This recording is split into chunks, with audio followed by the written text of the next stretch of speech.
سلام بچه، چطور؟ خوش اومدین به اول ویدیو از کانال گیمینگ ما. امروز اومدیم با آموزش فارم آهن تو ماینکرافت موبایل یا همون بدراک و همون پاکت ادیشن هم میگه.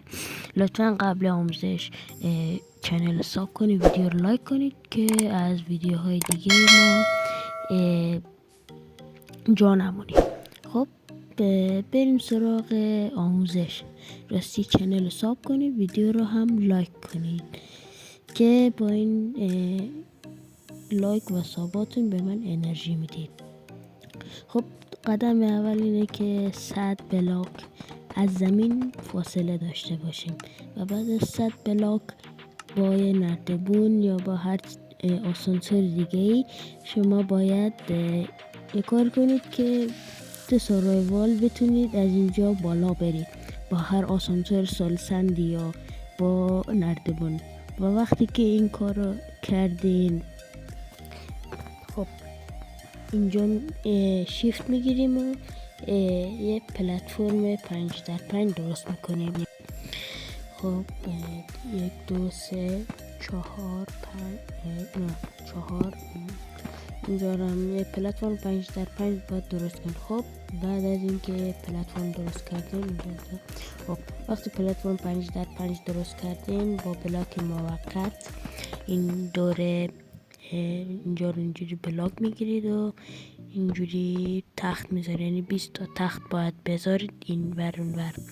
و اینجا رو هم هر دو طرف رو باید همینجوری کنیم که جمعاً بشه 20 تا تخت. چون هر آیرون گولم وقتی اسپان میشه که شما 20 تا ویلیجر که فلچر باشه و 20 تا تخت داشته باشن، گولم اونجا اسپان میشه. فلچر و هر شغل دیگه ای، اما فلچر شغلیه که بهتره.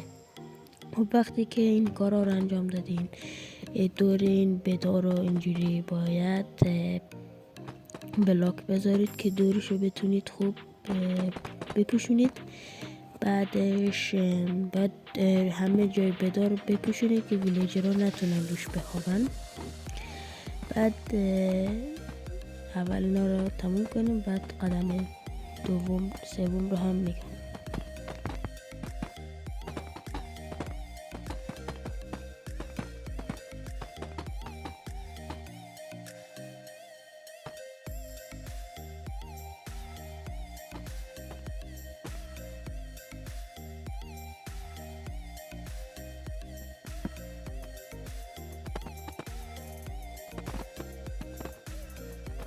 خب باید سقف بدها رو هم همینطور ببندیم و اینجا رو ببندم. خب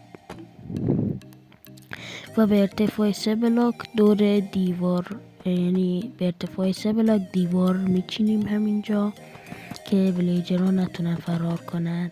وقتی که این کارو کردیم 20 تا فرچینگ تیبل میذاریم. خب اول اگه میخواین میتونین وسط همون پلتفرم گلوستون یا هر چیز نورانی دیگه رو بذارید که موبی اونجا اسپان نشه و به این شکل فرچینگ تیبل ها رو اینجوری میذاریم و دو طرف 4 تا و دو طرف دیگه رو هم 6 تا باید بکنیم. آره خب فرچینگ تیبل ها رو باید به این شکل بذاریم و باید اینجا 20 تا ویلیجر بیاریم که این 20 تا ویلیجر هم یکم سخت با ریل و مانکارت. خب ولی خب چون من این فارم درست کردم چون مثلا اگه شما بخواین نزدیک بیستون بسازین فارم خراب نشه، به خاطر همون 100 بلاک رفتیم بالا. خب از این بالا سقف این 20 تا ویلیجری که آوردیم رو میبندیم و شما میتونید تکثیرشون کنین. 2 تا ویلیجر بیارین، بهشون هویج یا نون یه چیز بدین که اونا تکثیر بشن. خب اینجوری و به ارتفاع 3 بلاک دوباره دیوار میذاریم. 1 2 3 و دورشو آره دیگه باید به ارتفاع 3 بلاک همینطوری وال ببندین، یعنی دیوار بذارید. خب از هر گوشه فرق نداره، اینجوری دو بلاک باید بکنید، اینجا رو باید بکنید درسته. خب اینجوری و این بلاک ها به این شکل باید بکنید یه بلاک رو، و اینجا چست و اینجا یه چست دیگه دوبل چست باید بشه. ببخشید اینجا نباید چیزی باشه و این خب اینجوری باید شیفت بگیرید و هاپرها رو وصل کنید به چست و گلم اینجا اسپان شد، اشکال نداره. خب وقتی اینجا رو درست کردیم اینجا باید ساین بذارید، میشه بیرون بر. خب اینجا و اینجا اگه اشتباه نکرده باشم، نه ساین باید بلاک این ورطه باشه، این رو میکنیم و این وسط بدونه لاوا میزنیم و اینجا هم اگه جایی که شما فهم میساز گرمه، خب دوستان میبینید که آب ما اونجا یخته، اشکال نداره. وقتی که مثلا اگه دیدین آبتون یخ میزنه باید اسلپ بذارین روی آب ها که اینجوری با یخها، یعنی آب ها یخ نمیزنن.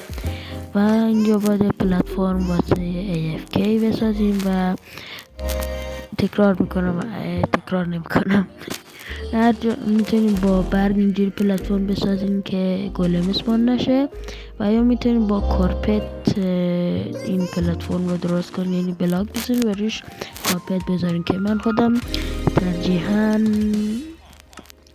کارپت انتخاب میکنم چون کارپت یکم قشنگ تره. و اینجا باید پلتفرم چیزی رو درست کنیم که بتونیم به چست هامون دسترسی داشته باشیم و نیفتیم توی یعنی از ارتفاع نیفتیم، چون قطعا میمیریم اگه هاردکور باشیم که هیچی دیگه. خب اینجا اینجوری پلتفرم واسه چست باید بسازیم. خب و اینجا رو هم کارپت میذاریم گلم اسپان نشه. خب اینجا رو هم خب اینجا خراب شده، بذار و اینا رو هم که بکنیم.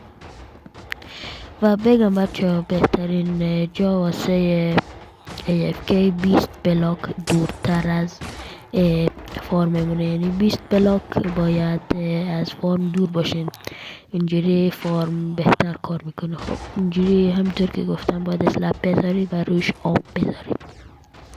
و اینجا هم پلتفرم 20 بلاکی همینطور که گفتم باید بسازید تا از فارم 20 بلاک فاصله داشته باشید که فارم بهتر کار کنه. خب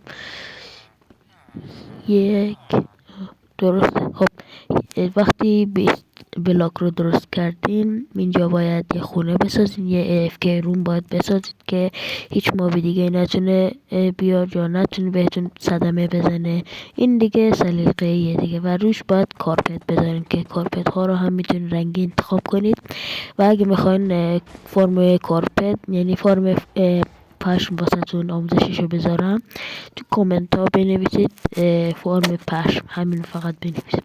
خب مرسی که تا اینجا ویدیو با ما بودید، ممنون میشم که ویدیو رو لایک کنید، چنل سابسکرایب کنید تا از فرم ها و آموزش ها و ویدیوهای دیگه جا نمونید. خب تا ویدیوهای بعدی فعلا خدا حافظ.